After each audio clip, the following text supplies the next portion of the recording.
Você acompanha Jornal da Rede Alesp. Estamos de volta com o Jornal da Rede Alesp, informando para você tudo aqui do Legislativo Paulista. Bom, vamos então de mais informações. Aqui a gente vai falar um pouquinho sobre o auxílio emergencial. Olha, a Caixa Econômica Federal, desde ontem, dia 28, começou a pagar mais uma parcela do auxílio emergencial a 9,4 milhões de trabalhadores beneficiários do Bolsa Família com final de número de identificação social 8 e pessoas nascidas em outubro e novembro, conforme calendário, receberão os recursos. No caso dos beneficiários do Bolsa Família, serão 427,6 milhões do auxílio emergencial. Extensão pagos a 1,6 milhão de pessoas. No total, 16,3 milhões de pessoas cadastradas no Bolsa Família foram consideradas elegíveis para a primeira parcela do auxílio residual, no valor de até R$ 300 ou em até R$ 600, no caso de mulher provedora de família monoparental. Se o valor do Bolsa Família for igual ou maior que R$ 300 ou R$ 600, o beneficiário receberá o valor do Bolsa Família, sempre privilegiando o benefício de maior valor. O pagamento atende aos mesmos critérios e datas do benefício regular, permitindo a utilização do cartão nos canais de autoatendimento, lotéricas e correspondentes Caixa Aqui ou por crédito na conta Caixa Fácil. Outras 7,8 milhões de pessoas nascidas em outubro e novembro receberão um total de 5,1 bilhões de reais do auxílio emergencial nesta segunda-feira, conforme o calendário do ciclo 2 do programa. O valor é de R$ 600 ou em R$ 1,2 mil, no caso de mulher provedora de família monoparental. Os recursos podem ser movimentados por meio de aplicativo Caixa Tem. Com ele, é possível pagar boletos e fazer compras na internet e nas maquininhas em mais de 1 milhão de estabelecimentos comerciais. Jornal da Rede Alesp. A gente vai falar agora de eleições. Nos aqui Estados Unidos. No Brasil, a gente sabe que daqui a pouco começa a ferver, porque começou então a campanha eleitoral no último domingo. Então, o que era antes eram só os pré-candidatos. Agora não, agora começou realmente as eleições, então, para candidatos municipais e também para prefeitos, Então, vereadores e prefeitos. Mas nos Estados Unidos está pegando fogo, Lá já está fervendo. É verdade. Bom, olha, o presidente dos Estados Unidos, Donald Trump, e o ex-vice-presidente Joe Biden se enfrentam hoje à noite no primeiro debate da eleição americana, que está marcada para 3 de novembro deste ano. O evento será realizado na Universidade Case Western Reserve, localizada em Cleveland, no estado de Ohio, nos Estados Unidos. Segundo o Comitê de Debates Presidenciais, o moderador do encontro, o jornalista Chris Wallace, selecionou os seguintes tópicos para o encontro: histórico de Trump e Biden, Suprema Corte, Covid-19, economia, violência nas cidades e integridade das eleições. Cada segmento vai durar cerca de 15 minutos e os candidatos terão 2 minutos para responder após o moderador abrir cada quadro com uma pergunta. O Wallace usará o restante do tempo para facilitar discussões mais profundas sobre o tema, informou o comitê. Empresário e apresentador de televisão, Donald Trump é presidente dos Estados Unidos desde janeiro de 2017. Ele é candidato à reeleição pelo Partido Republicano ao lado do atual vice-presidente Mike Pence. Senador durante 36 anos, Joe Biden foi vice-presidente dos Estados Unidos entre 2009 e 2016, durante a gestão de Barack Obama.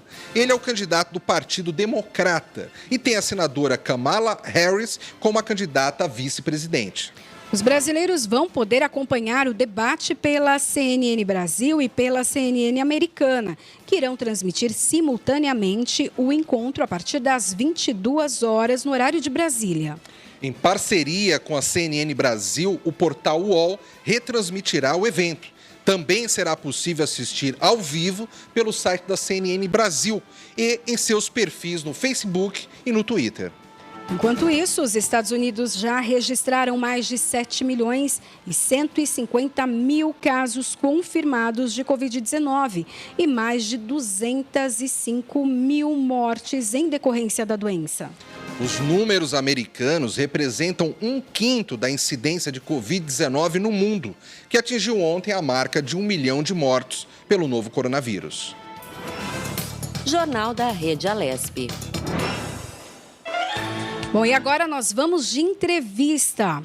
Olha, nós vamos conversar então com Gustavo Veronese. Ele é coordenador do projeto Observando os Rios e vai nos falar sobre os dados de poluição do Rio Tietê. Gustavo Veronese, bom dia, seja bem-vindo aqui ao Jornal da Rede Alesp. Bom dia, é um prazer estar com vocês. Prazer é nosso. Gustavo, como foi feito o estudo e quais foram os resultados em relação ao Rio Tietê? Esse é um trabalho que a SOS Mata Atlântica desenvolve desde 1993, envolvendo grupos voluntários comunitários de escolas, organizações sociais, universidades, pessoas que se juntam para fazer o monitoramento mensal da qualidade da água, usando a metodologia do programa Observando os Rios. E esses dados são cadastrados mensalmente num banco de dados da Fundação SOS Mata Atlântica. E uma vez por ano... Alô? Estamos ouvindo, pode continuar. Oi? Tá. E uma vez por ano a gente pega esses resultados, na verdade são 2 vezes por ano. Uma a gente faz em nível nacional, nos 17 estados que tem Mata Atlântica. E em março a gente faz a divulgação desses resultados, dia da água, dia 22 de março. E no dia 22 de setembro, que é o dia do Tietê, foi o dia que a gente entregou 1.200.000 assinaturas pedindo a despoluição do Tietê lá no comecinho da década de 90. Então, por ter essa data específica, por ser o nosso histórico com o Rio Tietê, a gente faz esse relatório com a compilação dos dados de setembro de um ano a agosto do atual ano, para a gente fazer o retrato das bacias do Alto e do Médio Tietê. E os resultados são ainda um processo muito mais lento do que a sociedade deseja. A gente aferiu que, nesse ano, a mancha de poluição do Tietê, que é uma forma lúdica que a gente tem de mostrar como está a poluição do rio, lá no comecinho da década de 90 estava em 500 quilômetros, mais ou menos. Hoje a gente está em 150 quilômetros, que foi o que a gente aferiu nesse último relatório que lançamos na semana passada. Isso, por um lado, é algo a se comemorar, porque ao longo do tempo o rio vem se recuperando, mas praticamente não mudou em nada em relação ao ano passado. Então, estamos numa situação de alerta, é sempre uma situação para a gente ficar com a atenção ligada para a melhoria dos nossos rios, que vão desembocar direto ou indiretamente no Rio Tietê e que vai influir na qualidade do nosso principal rio. Gustavo, explica para a gente por que o rio chegou nesse ponto de poluição. A gente tem um histórico, né, na cidade de São Paulo que levou a essa situação do nosso principal rio. Só para ter ideia, em pouco tempo a cidade cresceu demais. Em 1850, vou remontar algum tempo mesmo, a cidade de São Paulo era uma vilazinha de pouco mais de 30 mil habitantes, uma vila de passagem. Com a instalação dos barões do café, o crescimento da cidade, de 1850 para 1900, a cidade já cresceu 10 vezes em sua população, chegando a mais de 300 mil habitantes. Essas 10 vezes o crescimento repetiu nos próximos 50 anos. Lá em 1950, já éramos 3 milhões só na cidade de São Paulo. E terminamos o século com mais de 10 milhões de pessoas vivendo só na cidade. Hoje são 20 milhões de pessoas vivendo na região metropolitana de São Paulo. E basicamente é a bacia do Alto Tietê. As águas vão fluir direto ou indiretamente para o Tietê. 20 milhões de pessoas é 10% da população brasileira. E Nesse processo de crescimento, a atenção ao esgotamento sanitário não era prioridade, nunca foi prioridade. Então, a cidade crescendo, mais esgoto sendo gerado e essa geração de esgoto caindo diretamente em algum riozinho e indo parar no Tietê. Então, basicamente, por essa falta de atenção ao uso do solo, a questões de moradia, a ocupação ordenada da cidade, fez com que o rio chegasse desse jeito. Na verdade, o rio é só um reflexo daquilo que a gente faz, né, no entorno dele. Então, vamos olhar para o rio, vamos ver o que a gente está fazendo com o lugar onde a gente vive. Agora, Gustavo, uma coisa que me chama a atenção é que desde que eu sou criança, eu escuto falar de projetos de despoluição do rio Tietê. E, às vezes, se alega dificuldade de financiamento, às vezes se consegue financiamento ou aqui dinheiro do Brasil mesmo, dinheiro vindo de investidores internacionais. E, no entanto, passa ano, acaba ano, começa outro e a gente sempre vê o rio poluído. Por que sempre esses projetos não conseguiram dar uma solução realmente de despoluição do rio? Até o começo da década de 90, realmente a gente tinha sempre algum projeto mirabolante, e isso vem lá, remete desde 1900, começo do século XX, vários planos de como captar água e como dar o jeito no esgoto. Isso veio, aí chegou na década de 70, em plena ditadura, aqueles planos de tudo tinha que ser muito grande, tudo tinha que ser gigantesco. Então aqui a gente teve o Sanegran, né, que era o projeto de saneamento básico da Grande São Paulo, que também não foi, porque são obras embaixo da terra, de difícil controle da população e que muitas vezes era fonte de desvio de recursos. A gente sabe que isso aconteceu muito. No começo da década de 90, quando começou as obras de despoluição do Tietê, graças a essa mobilização de 1.200.000 assinaturas da população, para acompanhar essas obras, a SOS Mata Atlântica desenvolveu o Observando os Rios, porque tinha dificuldade de acompanhamento, tinha dificuldade de entender como essas obras iam acontecer e, como, repetindo o que eu já falei anteriormente, o rio nos conta muita coisa. Os rios vão nos dizer se a obra de poluição estava acontecendo. Então, por isso que a gente foi analisar a qualidade da água do rio com a população, com voluntários, para a gente acompanhar de fato isso, né? Porque era uma época ainda sem acesso à lei de acesso à informação, sem essa transparência que é necessária no emprego do dinheiro público. E agora a gente vê esses resultados acontecendo. Como eu falei, a gente tinha 500 quilômetros de poluição do rio, hoje são um pouco mais de 100 quilômetros. E a gente não vê na cidade de São Paulo esse resultado, porque a população do interior tem sentido os efeitos desse processo de despoluição que está acontecendo na região metropolitana. Porque quanto menos esgoto cai no rio Tietê, menos esgoto cai para as cidades abaixo. E as cidades abaixo passam a ter uma outra relação com o rio, o que vem acontecendo. Então, o que a gente não está vendo é a despoluição ainda aqui na cidade de São Paulo, na região metropolitana, que é o grande foco gerador da poluição. Mas isso tem acontecido aos poucos, numa velocidade muito menor. Mas só para dar um exemplo, tudo isso aconteceu graças a uma comparação que se teve quando apareceu o jacaré no Tietê, aqui no começo da década de 90, e teve uma comparação do rio Tietê com o rio Tâmisa, que cortava Londres. Só para ter ideia, o rio Tâmisa, que é na Foz, que tem mais água ali, lá em Londres e tudo mais, demorou 70 anos para ser despoluído. A gente está num processo de menos de 30 anos de despoluição do Tietê, numa área de cabeceira, numa das regiões mais populosas do mundo, com imensos desafios sociais, que inclui desafios ambientais também. Então, estamos no processo, numa velocidade menor do que queríamos, mas isso está acontecendo. A gente não pode desanimar, agora está entrando na 4ª fase já de despoluição do rio. Continuaremos acompanhando, continuaremos vendo se isso traz efeito, de fato, na qualidade de água do rio e, por consequência, para as populações que vivem direto ou indiretamente desse rio. Gustavo, o governo tem um programa para a despoluição, né, do rio Tietê, e esse programa tem ali um tempo, né, para acontecer até 2022. Você acha que essas obras elas vão ser concluídas nesse período, nesse tempo, ou aquilo que você já vem acompanhando, acredita que vai passar desse prazo? Na verdade, esse prazo de 2022 é especificamente para despoluição do Rio Pinheiros, que é um afluente importante do Rio Tietê, então despoluir o Rio Pinheiros significa também ajudar a despoluir o Tietê. Mas a gente, ao longo da história, está cansado desses prazos, né? Esses prazos que coincidem justamente com prazos eleitorais, né? A gente está cansado disso. Lá no começo do projeto Tietê falaram que dali 2 anos estariam bebendo água do Tietê aqui em São Paulo, e ninguém bebendo água. Depois falaram que era 2005, depois falaram que era 2015, depois falaram que era 2018. Ficar jogando esses prazos engana a população e traz um sentimento de que as coisas não funcionam. Lembro-se, o Thames, em Londres, com recurso, com estrutura urbana, demorou 70 anos.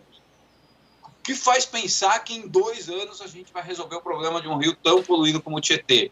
E o Rio Tietê, o projeto de despoluição do Tietê, não tem esse prazo de 2022. O prazo para ele agora foi estendido, se não me engano, para 2026 ou 2028, nessa 4ª etapa que está acontecendo agora. Então, os prazos são mais longos e não pode se pensar num processo de despoluição como um projeto. Porque projeto tem o começo, tem o meio e tem o fim.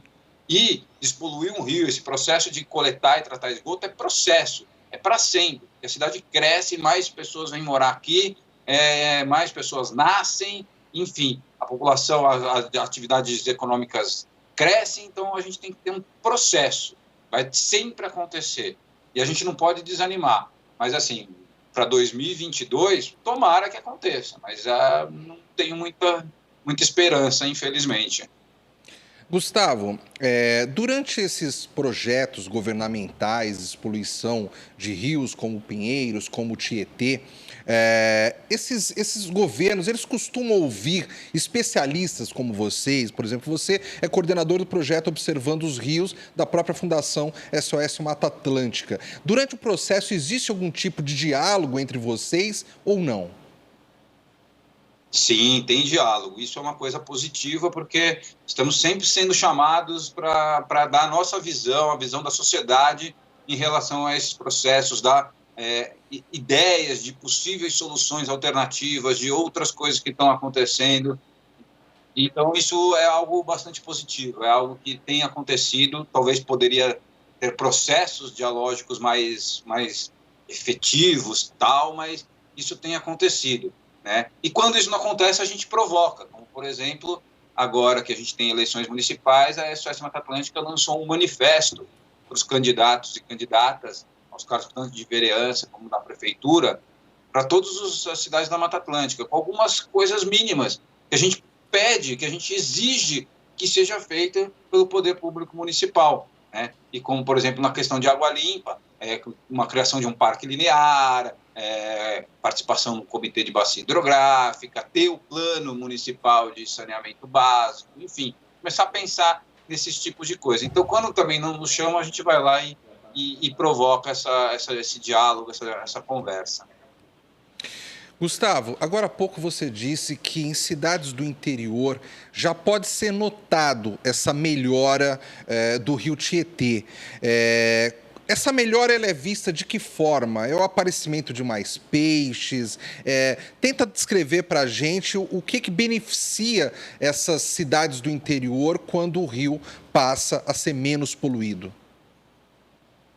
Alguns casos, por exemplo, como a cidade de Tietê, a Embi, que voltaram às festas religiosas, a festa do Divino, dentro do Rio Tietê, com as barqueatas rolando dentro do Rio Tietê. Isso tinha sido suspenso porque a água estava muito poluída. A questão de uns 10 anos atrás, essa comemoração voltou, uma coisa cultural, simbólica de determinado lugar. O turismo, né, a região de Barra Bonita, né, que era até onde ia a poluição do rio gerada aqui na região metropolitana. Hoje, a cidade vive do turismo, né, das pessoas passearem dentro do Rio Tietê, entrarem em embarcações e navegarem no Rio Tietê. Né. A utilização de água do Rio Tietê, após um tratamento para usar para abastecimento público, para usar nas lavouras. Né. A gente pega na região da cabeceira do Rio Tietê, que as pessoas usam água para produzir o que a gente come, as verduras, as hortaliças, tudo que a gente come, vem lá da cabeceira do Rio Tietê. Estava sujo, está melhorando. Né? Então, os diversos usos de um rio precisa ser respeitado. navegação, abastecimento, irrigação, dessedentação animal, lazer, pesca. Só que não pode ser o despejo de esgoto. O despejo das nossas sujeiras é a única função que um rio não pode ter, não deve ter. Né? Por isso que a gente luta muito contra uma determinação do CONAMA, tão enfraquecido atualmente, mas que tem uma legislação que coloca ali os rios como possibilidade de receber poluentes, né? Que são os rios de classe 4, né? Classificação 4 do rio. É algo que a gente quer tirar dessa legislação para poder os rios não terem essa permissão de receber esgoto, que contraria diversas outras leis, como a lei de crimes ambientais, aqui em São Paulo, a própria Constituição Paulista, que não permite qualquer tipo de rejeito ser jogado em corpo d'água, e, no entanto, isso acontece porque tem alguma outra lei que permite. Né? Então, a gente precisa também ter essa junção de legislações para melhorar a situação dos nossos rios e fazer com que as pessoas utilizem o rio para os diversos fins que ele tem. Gustavo Veronese, coordenador do projeto Observando os Rios, da Fundação SOS Mata Atlântica. Muito obrigado pela sua presença hoje aqui no Jornal da Rede Alesp. Muito obrigada, um bom dia. Eu que agradeço. Bom dia, obrigado. Tão importante, né? Um assunto importantíssimo, né? Desde que nós somos muito pequenos, né? A gente sempre passava ali no Rio Tietê e... Como assim, né? Um rio desse tamanho, com tanta importância. Vai ser tão bom poluído, se um né? dia aqui em São Paulo a gente puder fazer algum tipo de programa ali junto ao Rio Tietê, Já junto ao Rio pensou? Pinheiros, Que né? delícia. Parece um sonho, né? Quem sabe um dia. Bom, agora a gente vai então de entrevista e nós vamos receber aqui a deputada Janaína Pascoal do PSL. E ela nos fala sobre a emenda ao PL 529 de 2020, de autoria do governador, chamado de reforma administrativa, que extingue várias autarquias. Deputada Janaína Pascoal, bom dia, boa tarde, acho que já, né? Boa tarde. Seja bem-vinda mais uma vez. Boa tarde para todos que estão nos ouvindo. Eu pude acompanhar o restinho da entrevista anterior e esse tema é da maior importância mesmo quando nós precisamos votar um PL do Executivo para liberar um empréstimo para seguir com as obras no Tietê.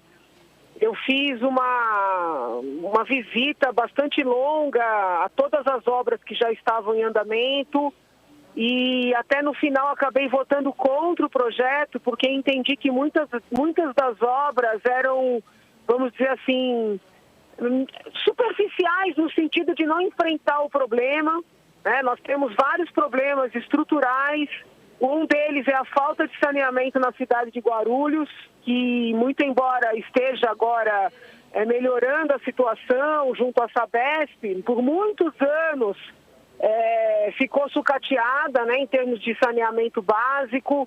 E ainda no ano passado, mais de 90% do esgoto da cidade de Guarulhos ia direto para o Rio Tietê. Então isso precisa ser enfrentado, a população de Guarulhos precisa ouvir bem os candidatos para analisar quem é que vai enfrentar essa situação.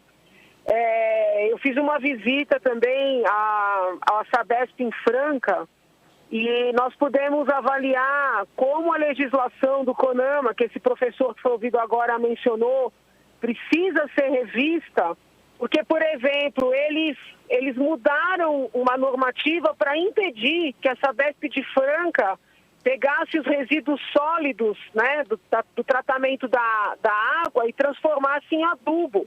É algo que eles vinham fazendo com muito sucesso em Franca, por força de uma mudança de normativa, ficou proibido. Então, assim, é uma seara muito abandonada no nosso país, e muitas vezes, muitas regrinhas conflitantes, e quem cuida de saneamento, cuida de saúde, né, cuida de dignidade humana. Então, muito importante o tema que vocês acabaram de abordar. E não sei se mais importante ou tão importante quanto o tema que vocês me convidaram para abordar, que é o PL 529, né, do Poder Executivo, que já está em discussão na Casa. Exatamente, deputada. Vem tramitando há 46 dias. Hoje nós seguiremos em discussão. Eu preparei uma emenda aglutinativa, né, para que as pessoas compreendam. O regimento interno da Casa, ele prevê uma série de possibilidades de modificações no projeto que chegou originalmente. Então, houve as emendas lá que a gente apresenta, que é chamadas emendas de pauta, que são avaliadas pelas comissões. Infelizmente, né, por uma falta de abertura do governo para fazer um debate técnico, não houve uma análise mais detida das mais de 600 emendas que os parlamentares apresentaram. Eu apresentei também várias emendas. O relator biônico, né, que eu brinco que é relator biônico, o relator especial que foi nomeado pelo presidente rejeitou todas as emendas, né, incrivelmente, inclusive as que ele mesmo apresentou. O deputado Alex de Madureira apresentou emendas ao projeto e depois, na condição de relator especial, ele afastou até mesmo as emendas que ele apresentou, que é algo muito curioso, né? E eu preparei nesses vários passos que o regimento permite uma emenda aglutinativa, tirando daquele rol de entidades a serem extintas a FURP, o Oncocentro, o IMESC e o ITESP, tá? Eu não tenho nada contra as demais empresas, aos demais institutos, não é isso. Mas eu procurei dar prioridade àquelas que estão diretamente relacionadas à saúde, que atendem, vamos dizer assim, que prestam serviços diretos mesmo à população mais carente, e algumas em que eu entendi que haveria um maior consenso na casa. O ITESP, por exemplo, eu sinto que todos os deputados são favoráveis a retirar o ITESP do rol das entidades a serem extintas, né? A minha equipe fez visitas ao ITESP, constatou a seriedade do trabalho. Eu já vinha, né, trabalhando e defendendo a FURP e o Oncocentro desde o ano passado, quando saiu na imprensa que o governador queria extinguir. O IMESC eu conheço porque advoguei muitos anos para a população mais carente e realmente é um órgão que faz todos os laudos de investigação de paternidade no estado de São Paulo, faz esses serviços para a Defensoria Pública, para aquelas pessoas que dependem da justiça gratuita. Então, não me parece lógico nem inteligente querer extinguir serviços que atendem a população mais carente. Essa emenda, eu venho colhendo assinaturas nela já há mais de uma semana, e temos já 22 assinaturas, alguns colegas que já disseram que estão chegando e vão assinar também, mas eu estou sentindo uma resistência muito grande dos partidos que se dizem oposição ao governo, né? PT já disse que não vai assinar, PSOL já disse que não vai assinar. Eles alegam o quê, deputada? Quem diz que não vai assinar, alega o quê? Então, eu conversei diretamente com os líderes do PT e do PSOL. No caso do PT, o deputado Barba diz que a bancada entende que ou tira todas as empresas ou não tira nenhuma, né? Que eles não veem sentido em fazer uma emenda para salvar essas empresas, essas entidades, que não são todas empresas, né? Que eu estou tentando salvar, entendeu? Então eles dizem assim, ou tira tudo ou não tira nada. Eu não sei se é mesmo só isso, se tem a ver com o fato de eu ser a autora. Aí eu não vou entrar nesse mérito. Eu respeito a decisão das várias bancadas, né? Eles decidiram dessa forma. Mas para mim a mentalidade, com todo respeito, é algo estranho, porque se a gente tem a chance de salvar alguma coisa, né? E eu não vi ninguém falando contra salvar a FURP, salvar o Oncocentro, que cuida de cânceres, né, de pessoas carentes. Eu não consigo entender por que não tentar, né? Por que não tentar? Mas eu respeito. No caso da bancada do PSOL, a deputada Mônica, num primeiro momento, tinha assinado. Eu até agradeci muito. Depois ela disse que fez uma reunião de bancada e a bancada foi contra assinar. Pelo que eu entendi, pelos mesmos argumentos da bancada do PT, e aí a colega pediu para retirar a assinatura, e obviamente eu respeito os colegas se querem assinar, se não querem assinar, imediatamente eu risquei a assinatura da colega. Mas, assim, eu tenho insistido, né, nessa necessidade de assinar essa emenda aglutinativa, seja para salvar pelo menos essas entidades, seja para que nós consigamos um dia a mais para discutir com o governo. Porque, assim, se eu tiver as 63 assinaturas, né, e apresentar essa emenda aglutinativa, suspende o procedimento ali no plenário e a gente ganha, vamos dizer assim, mais um dia, né? Então, assim, vamos supor que isso aconteça na quinta-feira. A votação só vai ficar para a semana que vem. São mais dias para os técnicos do governo terem que prestar esclarecimentos, terem que dizer de maneira mais precisa quem prestar os serviços. A justificativa do projeto veio muito vaga, um projeto gigantesco, um projeto que mexe em várias frentes, né? E as justificativas muito vagas e tendo uma insegurança muito grande no que concerne a segurança mesmo na prestação desse serviço à população. Além desse problema todo envolvendo as empresas que eles querem extinguir, eles estão fazendo uma reforma tributária sem precedentes no estado de São Paulo. A imprensa não está olhando detalhadamente para isso. Eu conversei também com os líderes da esquerda, que num primeiro momento ficaram felizes, achando que a reforma tributária estava tirando mais dinheiro de quem é muito rico.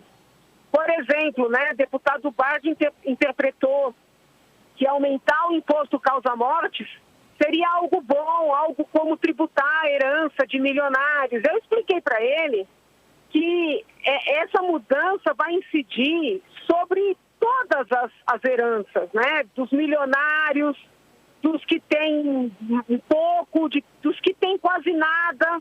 Então, assim, mesmo quem tem uma casinha vai pagar mais, entendeu? Quem tem uma poupancinha vai pagar mais.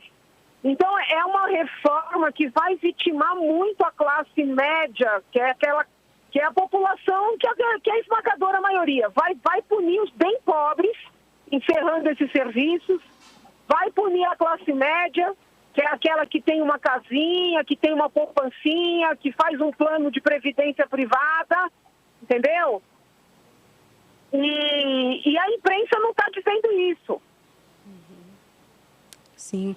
Deputada, esse projeto de lei, ele tem trazido, né, bastante desconforto, né? Tanto que foram registrados ali mais 623 emendas, né? Ou seja, então, tem todos esses itens aí contra esse projeto de lei, pedindo alterações, pedindo mudanças. Eu queria que a senhora falasse um pouco disso, de como a senhora sente, então, o parlamento para aprovação desse projeto, para rejeição desse projeto, né? Olha, quando o projeto chegou, ali no plenário mesmo, eu fui conversar com o deputado Carlão Pignatari, que é o líder do governo. Eu falei, deputado, eu já li o projeto 4 vezes. Não tem cabimento reunir tanto assunto incompatível. O governo precisa separar esse projeto em 4, 5, para que nós possamos analisar. Falei, por exemplo, tem partes com as quais eu concordo, que eu votaria sim de cara, mas tem partes que são inadmissíveis. Então, precisa dividir. Ele olhou para mim e falou assim, se eu dividir isso aqui vai demorar 1 ano. Eu já tenho os votos. O projeto tinha chegado fazia 1 dia. Ele olhou na minha cara e disse que já tinha os votos. Como quem diz, não preciso dar satisfação nenhuma. E desde aquele momento, eu tenho subido à tribuna, tenho colocado nas minhas redes, olha, eu quero saber, por exemplo, quem vai prestar o serviço hoje prestado pelo INESC. Eu quero que vocês expliquem quais foram os estudos feitos para aumentar tantos impostos de transmissão causa-mortes, né? Eu quero que vocês expliquem por que estão fazendo mudanças tão significativas nas agências reguladoras. Então, assim, as minhas perguntas foram todas técnicas, né? O governo não respondeu nada. Hoje, receberemos às 14 horas o secretário Mauro Ricardo, que pelas informações que saem na imprensa e até pela assinatura do próprio projeto, é o autor intelectual do projeto. Então, eu tenho a esperança de que o secretário traga um pouco mais de transparência para esse processo, entendeu? Muito embora não seja membro da Comissão de Finanças, que é a comissão que vai receber o secretário, eu tenho aqui uma lista de perguntas a fazer. Já falei com o deputado Wellington Moura, que me garantiu a palavra. É uma prerrogativa do deputado, mas eu acho que vamos dizer assim, de bom tom, né? Comunicar ao presidente. Então, já comuniquei ao presidente que vou participar. Conversei com o deputado Nascimento, que é o representante do PSL. Se me faltar tempo, se ele me cederia parte do tempo dele, porque quem é membro tem mais tempo, tem o dobro de tempo. Quem sabe o secretário esclareça um pouco o porquê dessa pressa, o porquê, né, desse proceder que eu considero inadequado, sabe, de não dar satisfações. E o que eu posso lhe dizer? O governo diz que já tem os votos, então que não precisa dar satisfação para ninguém. Isso é o governo que está dizendo. O que eu sinto? Eu sinto muitos colegas descontentes com alguns pontos. Então, por exemplo, a bancada do PT, do PSOL, a colega deputada Alessi do PCdoB, eles têm aquele inconformismo com as demissões decorrentes das extinções das várias empresas. Os colegas do Novo, por exemplo, eles estão muito incomodados com o aumento de impostos. O aumento de ICMS, o aumento do imposto de doação, de transmissão causa-mortes, eles estão incomodados com essa parte. Então, olha que interessante, a esquerda está preocupada com os empregos, mas não se importa com o aumento de impostos. O Novo, né, está incomodado com o aumento de impostos, mas não é favorável à extinção das empresas. Eu estou preocupada com o encerramento de serviços importantes para aquelas pessoas muito pobres que não têm sindicato, que não têm representante, que não tem condição de ter ninguém fazendo lobby, ainda que se use essa palavra num bom sentido. Então, assim, o governo conseguiu desagradar todo mundo, sabe? Se eles mandam um projeto, agora é a reforma tributária, poderia haver um pouco mais de consenso. Não, agora é a reforma administrativa. Não, agora é uma reforma em termos de procedimento judicial da Procuradoria do Estado, porque tem um capítulo inteiro mudando a maneira da Procuradoria do Estado, por exemplo, recorrer. Esse pedaço é bom, esse pedaço é necessário. Eu votaria sim nesse pedaço, mas não voto no resto. Então, como é que faz, entendeu? Daí a minha insistência, desde o primeiro dia, de que o governo deveria separar esse projeto, pelo menos em 4. Deputada Janaína Pascoal, do PSL, obrigado pelas suas informações no Jornal da Rede Alesp aqui hoje. E eu espero que nos próximos dias a gente vai escutar não só a senhora, mas outros deputados, porque com certeza esse assunto ainda vai ter muito desdobramento.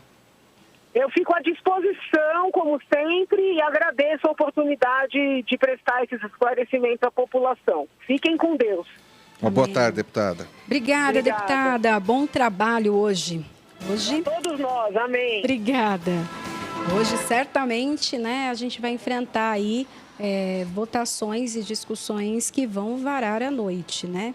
Os deputados têm muitos tópicos ali, realmente 623 emendas, é porque há uma discordância. E como a deputada disse, né, cada deputado ali tem discordância em um item ou em um assunto específico. A união de tudo isso seria o melhor sempre, né? E ouvir o secretário, né? Que eu acho que já deveria até ter sido ouvido, né? Antes, né? Antes hoje, mesmo de iniciadas as discussões, né? Às 14h, então, há essa grande expectativa da Comissão de Finanças, Orçamento e Planejamento escutar o secretário que fez parte, então, da elaboração desse projeto de lei para que explique para os deputados aquilo que ainda tem alguma dúvida. Vamos falar então um pouquinho do plenário em relação a isso. Olha, realizada nesta segunda-feira a 65ª sessão plenária aqui na Assembleia Legislativa, no plenário Juscelino Kubitschek. No pequeno expediente, os parlamentares usam o tempo regimental para debater diversos temas. O deputado Coronel Telhada, do Progressistas, cobrou a liberação para que profissionais da área de eventos voltem a trabalhar. Vários setores estão parados desde o início da pandemia, sem recursos e enfrentando dificuldades. Bufês, espaços de festas, DJs em empresas de som e iluminação, assessores de eventos, empresas de decoradores, docerias, casas de aluguel de trajes de festa, bartenders, garçons, staff de bufês e espaço de eventos, ou seja, todo tipo de pessoa que trabalha com casamento e aniversário. Então, eu solicito aqui, peço ao nosso prefeito da cidade de São Paulo e ao governador do estado de São Paulo, para que libere imediatamente as festas, aniversário, casamento e eventos, para que essas pessoas que estão passando fome possam voltar a trabalhar e cuidar das suas famílias e de suas empresas. O deputado Carlos Gianazzi, do PSOL, falou em defesa dos agentes de apoio escolar, que ficaram de fora do programa do governo estadual para a inclusão digital. Esses servidores que são estratégicos para o funcionamento das escolas, que também precisam dos computadores, precisam de banda larga, que são os trabalhadores mais massacrados pela Secretaria da Educação, que tem um salário inferior ao piso. O salário base de um agente de organização escolar do Estado de São Paulo é inferior ao piso estadual, regional aqui do Estado de São Paulo. Durante a sessão plenária, foi feita a convocação pela presidência da Assembleia Legislativa de 2 sessões extraordinárias, ainda para a noite de ontem, para a discussão do projeto de lei 529 de 2020, de autoria do governador João Dória, que prevê reforma administrativa no Estado. O deputado Ricardo Melão, do Novo, criticou o projeto. Apesar de apreciar toda iniciativa de enxugamento da máquina inchada estatal para torná-la mais eficiente, para torná-la mais focada naquilo essencial, de modo a beneficiar mais a população de São Paulo com serviços que realmente impactam a vida, principalmente daqueles que mais precisam, né? E nós temos ali diversos pontos nesses projetos, uns inclusive que eu acho que merece uma melhor explicação, né, de serviços muito essenciais que a gente tem que entender como eles querem mantê-los. Quem também usou a tribuna para criticar o PL 529 de 2020 foi o deputado Douglas Garcia, do PTB. Este PL 529 não pode passar, não representa a vontade do povo, entrega o Estado de São Paulo aos seus amigos globalistas, tira da população mais carente o acesso a serviços básicos, como o do câncer, o combate ao câncer. Nós não podemos admitir que o PL 529 seja aprovado na Assembleia de São Paulo. Na sequência, a sessão plenária no pequeno expediente foi encerrada. Bom, nós vamos falar agora, então, de eventos, assim como, né, o deputado Coronel Telhada vem defendendo já há algumas semanas a retomada, então, desse setor que, dentro, né, da questão da pandemia, se vê que é um dos últimos, né, por ter aglomeração de pessoas. Alguns lugares do mundo, inclusive, já têm criado medidas para utilização de teatros, cinemas, alguns eventos, mas com todos os cuidados, né? Um distanciamento, a questão das máscaras e do álcool em gel. Então, é preciso realmente, as medidas precisam continuar, né? Bom, o grande vencedor da primeira edição virtual do Festival de Gramado foi o filme King Kong em Assunção, do pernambucano Camilo Cavalcante. Além do Kikito de melhor filme, também conquistou os prêmios de melhor ator, trilha sonora e júri popular. Os destaques na premiação de curtas brasileiros foram O Barco e o Rio, de Bernardo Alé Abinader, melhor filme e direção, e Inabitável, de Matheus Farias e Enoque Carvalho, prêmio Canal Brasil e da Crítica. O prêmio póstumo ao ator Andrade Júnior foi o momento de maior emoção na cerimônia de premiação do 48º Festival de Gramado. Andrade morreu no ano passado, sem ver seu trabalho concluído na tela. Jornal da Rede Alesp. Todos se reinventando, né? Inclusive Verdade. as premiações agora, festividades acontecendo de forma virtual. Festival de Cinema de Gramado, o mais tradicional festival de cinema do Brasil, né? Tendo que fazer uma premiação virtual, né? O que a gente costuma dizer que todos os entrevistados que vêm aqui, que participam aqui do Jornal da Rede Alesp comentam é que esse híbrido, né? Começar então a utilizar também a tecnologia, a internet para aproximar e até facilitar, né, alguns processos. Diminuir custos às vezes, né? Diminuir custos, exatamente. Então, a internet veio aí para ficar e que cada dia ela fique melhor, né? Funcionando com mais qualidade, principalmente aqui no Brasil. Olha, a 34ª sessão extraordinária no plenário Juscelino Kubitschek teve início às 7h30 da noite desta segunda-feira. Na pauta, a discussão e votação do PL 529 de 2020, de autoria do governador João Dória. O PL estabelece medidas ao ajuste fiscal e ao equilíbrio das contas públicas, além de dar providências correlatas. O primeiro parlamentar a fazer o uso da palavra foi o deputado Campos Machado, do PTB. Eu fiz 13 convites para 10 presidentes das empresas e mais pessoas que têm condição de trazer informações para nós. Não foi ouvido um. Comissão de Justiça? Falaram em comissão aqui nessa casa? Comissão de Finanças? Teve isso? Não. Nosso governador, não sei se a lei permite, deveria retirar esse projeto e reapresentá-lo depois de uma discussão com a comunidade. O projeto de lei recebeu 623 emendas dos parlamentares, questionando características do projeto. Tem muita dúvida ainda. Deputada Janaína Pascoal colocou aqui algumas dúvidas mais cedo, aqui na nossa bancada. Pontos importantes passíveis de questionamento ao secretário da Comissão de Finanças. 1. Como passar o serviço da MTU à Artesp? Se a Artesp não tem funcionários próprios, nem para exercer sua própria missão de fiscalização. Ponto 2. A Fundação Zoológico ficou incumbida de fiscalizar a concessão do zoológico. Quem vai fiscalizar essa concessão com a extinção da Fundação Zoológico, meu Deus? Ponto 3. O Onconcentro não faz só as próteses para vítimas do câncer. Faz também exames ginecológicos aos milhares. Quem vai fazer esses exames? Essa Assembleia Legislativa precisa se debruçar sobre aquilo que é gastado pelo governador do Estado. Não apenas dizer não ao PL 529, não apenas dizer não ao sucateamento dos serviços fundamentais do Estado de São Paulo. Porque ele não apenas está sucateando esses serviços, ele está aumentando impostos, ele está transformando a população do Estado de São Paulo naquilo que há de pior, pisando em cima da população paulista, rasgando os direitos fundamentais do povo, aumentando impostos. Leiam o artigo 24 deste projeto de lei.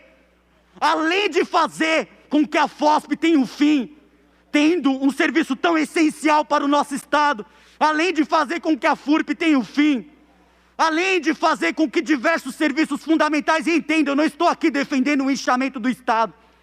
Eu trabalho sim para um Estado mais enxuto, mas eu defendo também que aqueles serviços que são essenciais, que eu sei que a iniciativa privada hoje ainda não dá conta, porque o governador do Estado de São Paulo simplesmente quer pegar isso daqui e não é trabalhar na livre concorrência, não, é para concentrar nas mãos dos seus amiguinhos, é para construir um monopólio. O deputado Carlão Pignatari, do PSDB, líder do governo aqui na Alesp, alega que a pandemia provocou uma crise financeira na economia do Estado. O Estado precisa de ajuda.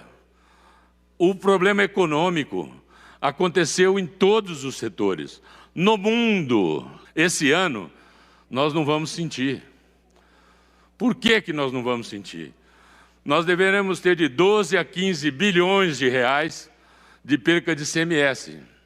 O governo federal, acertadamente, junto com a Câmara Federal, fez um suporte de quase 7 bilhões de reais para São Paulo. E, além disto, postergou 10 meses de pagamento de dívida para o próximo ano. Só que o ano que vem vence. O ano que vem vence. E nós não vamos ter nenhuma dessas ajudas. Então, São Paulo, o ano que vem, se não houver alguma mudança nossa, não é uma responsabilidade dessa Assembleia Legislativa de aprovar esse projeto, nós vamos ter um déficit fiscal de quase 10 bilhões de reais. Aí sim, vai faltar dinheiro para as aposentadorias, vai faltar dinheiro para a saúde, para a segurança pública, para a educação e de investimento em São Paulo. A deputada professora Bebel, do PT, falou das instituições que vão ser prejudicadas se o PL 529 de 2020 for aprovado. Dizer que esse PL 529 vai atender às necessidades da população paulista é algo assim, sabe, hilário, do ponto de desrespeitoso, deputado Maurici. Porque, de certa forma, extingue, na verdade, órgãos que têm como usuário, senão o povo simples da região metropolitana, como o MTU, por exemplo, e que não é deficitário. Não é. A resposta é: pare de isentar as empresas. Façam-nas pagar impostos. A deputada Mônica, da bancada ativista do PSOL, pediu mais tempo para estudar e discutir o projeto. Porque não está vendendo, está extinguindo. Tamanho é o rancor do serviço e dos servidores públicos do Estado de São Paulo. É baixar as portas, demitir servidores e deixar de prestar serviço para a população. Por quê? Para economizar dinheiro? Não, de novo, eu vou repetir.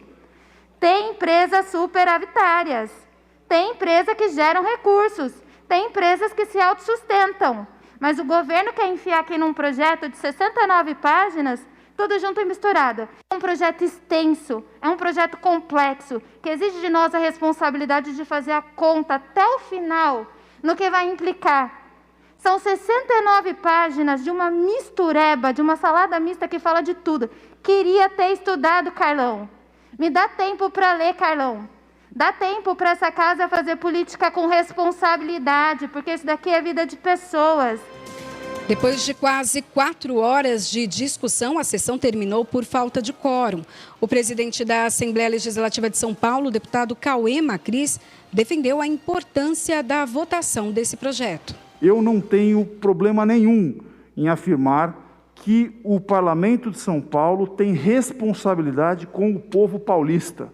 Eu não devo fidelidade aqui a nenhum partido, eu não devo fidelidade aqui a nenhum parlamentar, eu devo fidelidade à minha convicção do que é melhor para o povo paulista. E a minha convicção deixa claro que nós temos obrigação de deliberar a matéria, seja qual for o resultado, seja qual for o extrato constante da construção que possa haver entre os líderes em relação ao final. Jornal da Rede Alesp. O Jornal da Rede Alesp vai agora de entrevista e nós vamos conversar com o deputado Sargento Nery do Avante, que vai nos falar sobre a CPI da Fake News. Sargento Nery, boa tarde. Seja bem-vindo mais uma vez ao Jornal da Rede Alesp. Boa tarde, obrigado. É sempre um prazer estar com vocês aí, que faz um trabalho maravilhoso de informação à população. Obrigada. Prazer é nosso, deputado. Deputado, a última reunião da comissão da CPI das Fake News ocorreu no dia 24 deste mês.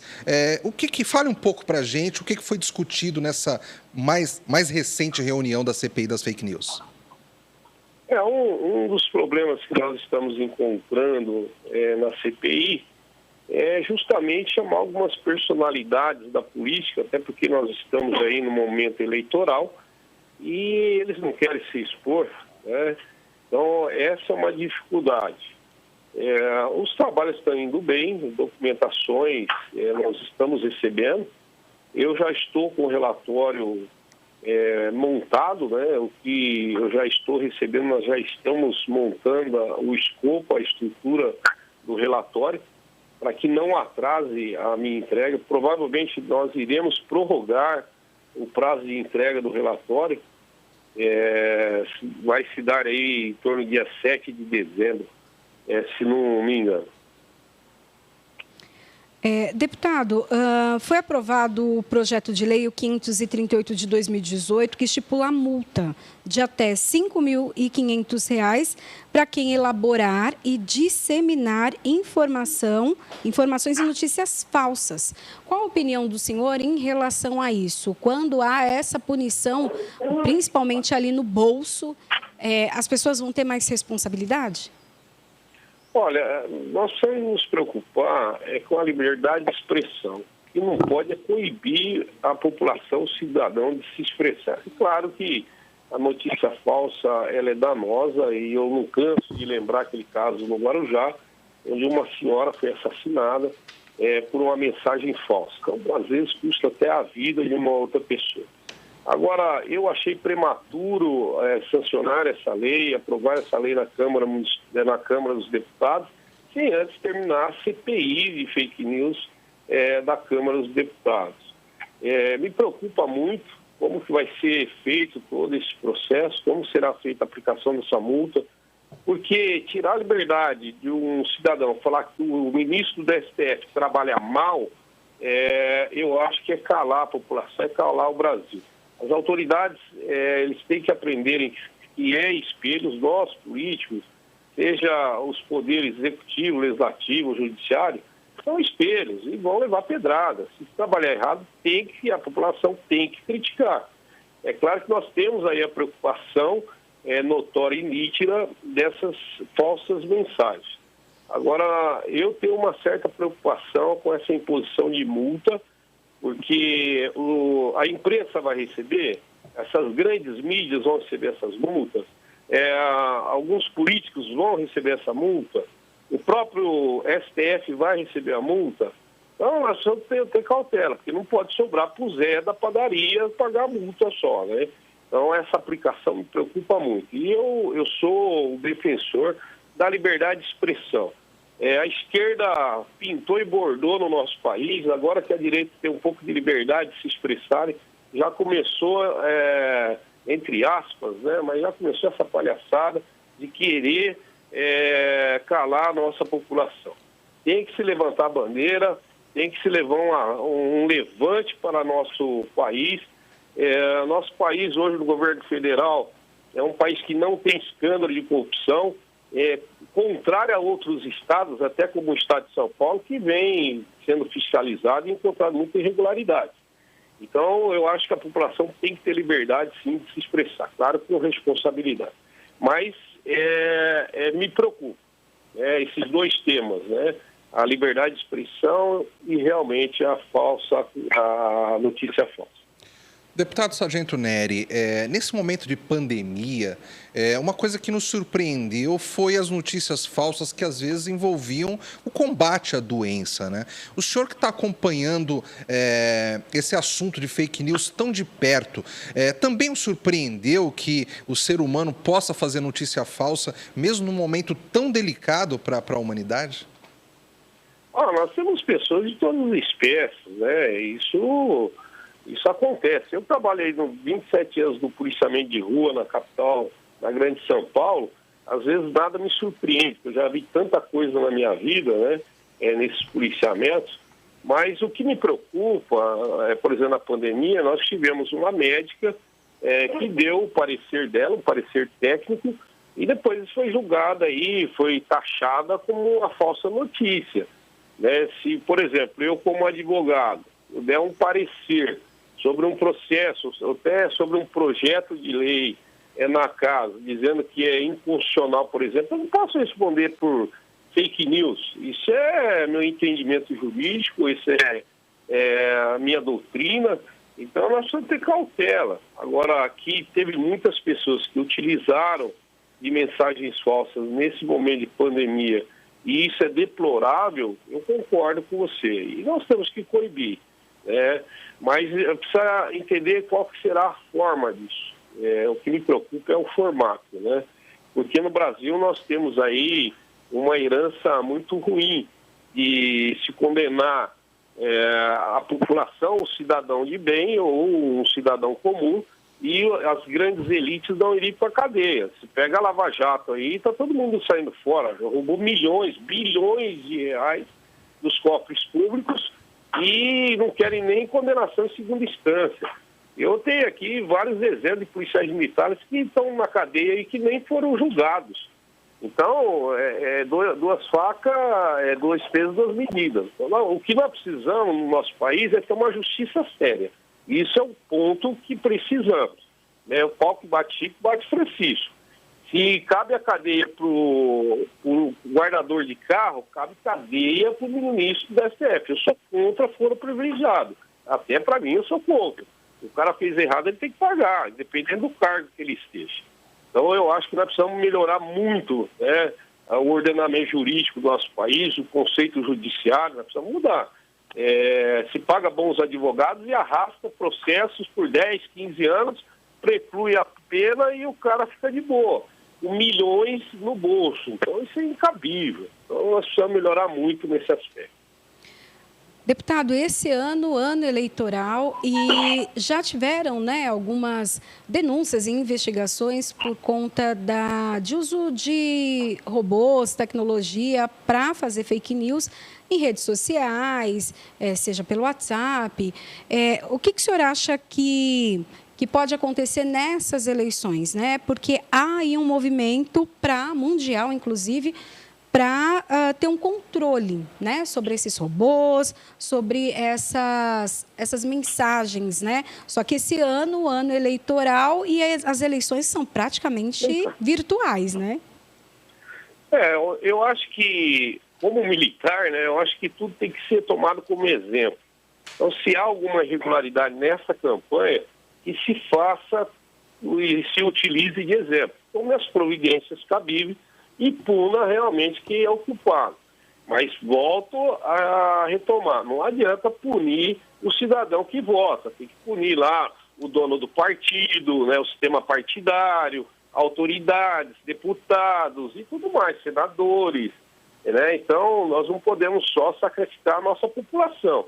Eu acho que está todo mundo dentro do caldeirão e tem sim que realmente responsabilizar aquele que está fazendo esse trabalho. Deputado Sargento Neri, do Avante, obrigado pela sua presença aqui no Jornal da Rede Alesp. Tenha uma boa tarde, deputado. Obrigada, deputado. Um bom dia para o senhor. Bom trabalho. Eu agradeço esse casal de comunicadores que sempre faz um belo trabalho para nós, aí, para a população. Mas eu quero só deixar frisado antes de terminar. Fique à vontade. Que o PL 529, nós iremos obstruir. Nós já temos 38 votos contra. Nós vamos tentar sensibilizar a maioria dos deputados para ir contra esse projeto. Nós vamos trabalhar incansavelmente. Eu já entrei com mandado de segurança, estou entrando com outro, protocolou ontem outro mandado de segurança. Espero que esse tenha resultado, porque esse projeto é monstruoso. E eu quero deixar bem claro à população, ninguém está vendo, mas o que o Dória quer é bilhões imobiliários que o Estado ele quer vender para os chineses. Então, nós precisamos fazer um trabalho para impedir isso daí. Nós precisamos impedir essa retaliação do patrimônio do Estado de São Paulo. E nós vamos lutar contra o Dória até o final para derrubar esse projeto. Um grande abraço, fiquem com Deus.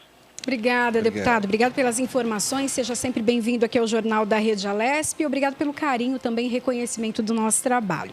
Bom, olha, o Jornal da Rede Alesp, tudo sobre o Legislativo Paulista.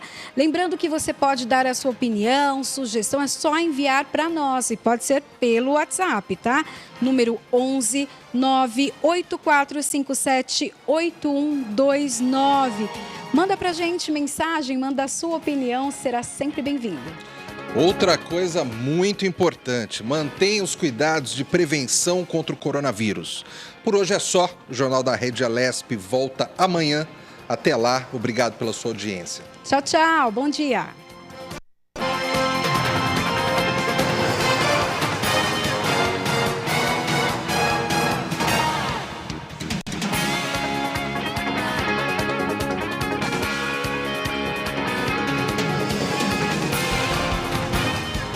Você acompanhou o Jornal da Rede Alesp.